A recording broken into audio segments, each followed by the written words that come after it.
Hi, it's Steve. Today we'd like to show you how to change the leveling legs on your dryer. It's a really easy job. Let me show you how we do it.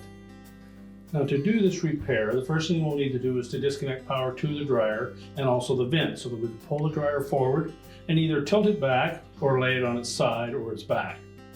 Then we can go ahead and replace either one of the legs or install all 4 new ones. Now, before we attempt to install the new leveling leg, we'll first inspect that thread and make sure that there's no damage to that sheet metal. And if so, you'll need to take a pair of pliers and just straighten that out so that it will thread in easily. Start it by hand. You should start easily for the first turn. And then using either a 1-inch socket or an adjustable wrench, make sure it fits snug on the hex portion of that leg, and then we'll just tighten it in.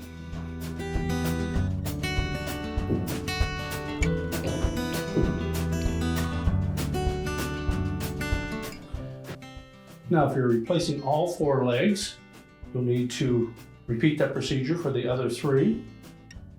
If you're simply replacing 1 leg, just adjust it in far enough that it seems to be similar to the one on the opposite side. Once you stand the dryer up and push it into position, you can then make an adjustment so that it's level and sitting on all 4 legs. Now, with the dryer in its final position, we'll just make any adjustments that are required so that it's sitting firmly on all 4 legs.